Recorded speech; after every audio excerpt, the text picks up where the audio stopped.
రైతు సోదరులకు వ్యవసాయ ప్రేమికులకు నమస్తే. మీరు చూస్తున్నారు అమృత అగ్రి టీవీ. నేను మీ అలేక. గతంలో మనం అనేక వీడియోలు చేశాము. అయితే చాలామంది రైతులు పత్తి పంట అధిక పెట్టుబడులు అవుతున్నాయి అన్న, దానికి పరిష్కారం ఏంటి, ఎలాంటి మందులు కొడితే మనకు పత్తిలో తక్కువ పెట్టుబడితో మనం మంచి ఫలం తీసుకోవచ్చు అని చెప్పేసి అడుగుతున్నారు. అయితే మొదటి 2 నెలల్లో ఎలాంటి సస్యరక్షణ తీసుకుంటే బాగుంటుంది, ఎంతవరకు ఫర్టిలైజర్ వాడితే బాగుంటుంది, పెస్టిసైడ్స్ ఏమేమి కొడితే బాగుంటుంది అనే దాని మీద కొంతమేరకు నేను కొన్ని పెస్టిసైడ్స్ సలహాలు నేను ఇస్తాను. ఒకసారి ఇది గమనించండి. జనరల్గా ఏం చేస్తారంటే పత్తి వేసిన మొదటి నుండి కూడా ఖరీదైన మందులు కొట్టే అలవాటు చాలామంది రైతులకి ఉంది.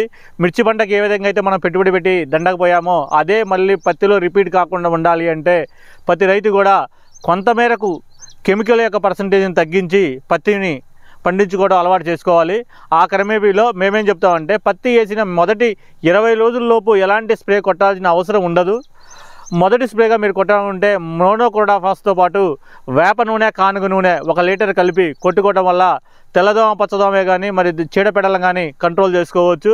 ఆ తర్వాత పత్తి పెరిగే కొద్దికి ఆకులు ఏదైనా ఎరుపు వచ్చినా, దాని మీద ఏదైనా తెగుళ్ళు లాంటివి ఏదైనా వచ్చినా సరే మనం M45 కానీ లేదంటే బయోవిటా లాంటి న్యూట్రిన్స్ లాంటివి ఇచ్చుకోవడం వల్ల ఆ తెగుళ్ళు ఏదైనా న్యూట్రిన్స్ ప్రాబ్లం ఉన్న తెగుళ్ళు ఏమైనా ఉన్నాయంటే అవి కూడా కంట్రోల్ అవుతాయి. మనం థర్డ్ దఫాకి వచ్చాక మిక్సింగ్ ఆయిల్స్ ఉంటాయి. మిక్సింగ్ ఆయిల్స్ అంటే ఇప్పుడు ఫర్ ఎగ్జాంపుల్ వేప నూనె, కానుగ నూనె లాంటి 5 రకాల నూనెలు మిక్సింగ్ చేసిన కొన్ని మిక్సింగ్ ఆయిల్స్ ఉంటాయి. ఆ మిక్సింగ్ ఆయిల్స్ దాంతోపాటు రీజెంట్ లాంటిది కొట్టుకుంటే చాలా తక్కువలో 3 స్ప్రేలు అయిపోతాయి.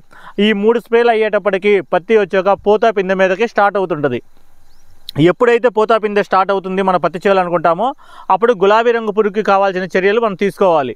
అప్పుడు గులాబీ రంగు పురుగు చిలక ఎర్రపూత, పచ్చపూత స్టార్ట్ అయింది అంటే చేలో గులాబీ రంగు పురుగు ఎంటర్ కాకుండా మనం ఎలాంటి నివారణ చర్యలు తీసుకోవాలో మనం అప్పుడు గమనించి దాని తగ్గట్టుగా 4వ స్ప్రే అనేది కొట్టాల్సి ఉంటుంది. ఈ టైంలో మీరు తీసుకోవాల్సిన జాగ్రత్తలు ముఖ్యంగా 2 తీసుకోవాలి. ఏంటంటే గులాబీ రంగు పురుగుని చిలక చేలోకి వచ్చినప్పుడు దాన్ని కంట్రోల్ చేయడానికి లింగాకర్షణ బుట్టలు ఉంటాయి. లింగాకర్షణ బుట్టలు 1 ఎకరానికి 8 నుంచి 10 వరకు బుట్టలు పెట్టుకోవాల్సి ఉంటుంది. తర్వాత ఆ చిలక ఎక్కడైనా గుడ్డు పెడితే ఆ గుడ్డును నివారించడం కోసం గుడ్డు మాడిపోవడానికి మనం కొట్టే మందుతో పాటు కలిపి కొట్టి ఉంటుంది. ఫర్ ఎగ్జాంపుల్ గుడ్డుని డ్యామేజ్ చేయడానికి క్యూరోక్రాన్ కానీ, ప్రొపనోపాస్ లాంటిది కానివ్వండి, లేదంటే ఆర్గానిక్ మెథడ్లో అయితే వేప నూనె, దాంతోపాటు కరాటీ లాంటిది కొట్టుకుంటే ఆ గుడ్డు కానీ దాంతోపాటు గులాబీ రంగు పురుగు ఏదైనా ఎంటర్ అయి ఉంటే అది కంట్రోల్ అవుతుంది. సో ఈ 2 నెలల క్రమేపీలో మనం ఈ తక్కువ పెట్టుబడిలో ఫస్ట్ టైం మోనోక్రోటోఫాస్, తర్వాత M45, తర్వాత బయోవిటా, థర్డ్ వచ్చాక మిక్సింగ్ ఆయిల్, దాంతోపాటు మన సూపర్ కాన్ఫిడార్ కానివ్వండి ఇలాంటివి కొట్టుకోవాలి. 4వ దానికి వచ్చాక మిక్సింగ్ ఆయిల్తో పాటు కరాటీ లాంటివి కొట్టుకుంటే ఈ 2 నెలల్లో తక్కువ పెట్టుబడిలో 4 నుంచి 5 స్ప్రేలు అనేది కంప్లీట్ అవుతాయి. దాంతోపాటు మన ఫర్టిలైజర్ కూడా విపరీతంగా మిరపతోట పెట్టినట్టు విపరీతంగా ఫర్టిలైజర్ కూడా పెట్టొద్దు. దయచేసి అందరూ గమనించండి. చాలా తక్కువ 20 కేజీలు యూరియా, దాంతోపాటు 1 కట్ట DAP 1 ఎకరానికి సరిపోతుంది. ఆ తర్వాత మళ్ళీ 1 మంత్ వ్యవధిలో పిందె స్టార్ట్ అవుతుంది అన్నప్పుడు 1 కట్ట పొటాష్ పెట్టుకోండి. కుదిరితే ఇంకా ఇవ్వాలి అనుకుంటే కాయ ఎక్కువగా వచ్చింది, పూత పిందె ఎక్కువగా ఉంది, కొమ్మ బాగా చిట్లింది అనుకుంటే కనుక ఒకసారి అంటే 45 రోజుల తర్వాత లేదా 60 రోజుల టైంలో నానో DAP, నానో యూరియా లాంటిది ఒకసారి పైనుంచి కూడా స్ప్రే చేయండి. ఆటోమేటిక్గా సంవత్సరం మొత్తం మీద ఈ 3 రకాల ఫర్టిలైజర్తోనే పత్తిని మనం పండియచ్చు. కాబట్టి ప్రతి రైతు గుర్తుంచుకొని వేల రూపాయల పెట్టుబడులు పెట్టడం మానేసి పత్తిలో ఈ 1 లేదా 2 సార్లు సాయిల్ ద్వారా, ఒకసారి పై మందు ద్వారా ఫర్టిలైజర్ ఇవ్వండి.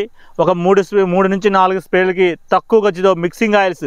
ఈ మిక్సింగ్ ఆయిల్స్ ప్రతిసారి ఎందుకు చెప్తున్నా అంటే మిక్సింగ్ ఆయిల్ కొట్టుకోవడం వల్ల ఎప్పటికప్పుడు ఫర్ ఎగ్జాంపుల్ వేప నూనె, కానుగ నూనె లాంటి కాంబినేషన్లో మిక్సింగ్ ఆయిల్ మనం కొట్టడం వల్ల చేలోకి ఎలాంటి చీడపేట కూడా ఆ ఆయిల్ స్మెల్కి కానివ్వండి, వాటి యొక్క చేదు ఒకరి గుణానికి కానివ్వండి, ఆ చేను మీదకి చీడపేట అనేది తొందరగా ఆశించదు. దాంతోపాటు ఒకవేళ ఏదైనా ఆశించినా అది లద్దె పురుగు కానివ్వండి, పచ్చ పురుగు కానివ్వండి, దోమ కానివ్వండి, నల్లి కానివ్వండి, తామర పురుగు జాతి ఏదైనా సరే వాటి గుడ్డు ఏదైనా ఆకు మీద కానీ, ఆకు వెనక భాగాన్ని కానీ, కాండం మీద కానీ ఉందంటే ఈ మిక్సింగ్ ఆయిల్స్ తగలటం వల్ల అది మురిగిపోద్ది.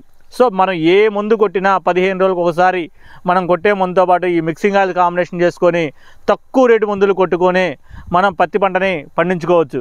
ప్రతి రైతు గమనించి పెట్టుబడులను కంట్రోల్ చేసుకుంటూ వేల రూపాయల మందులు కొట్టకుండా మనకు పురాతన నుంచి తెలిసిన మోనోక్రోటోఫాస్, దాంతోపాటు మన లాన్సర్ గోల్డ్, కాన్ఫిడార్, కరాటి ఇలాంటి మందులతోనే వ్యవసాయం చేసుకొని తక్కువ పెట్టుబడితోనే పత్తి పంటని సస్యరక్షణ చేసుకోగలరని చెప్పేసి రైతులందరికీ నేను తెలియజేస్తున్నాను.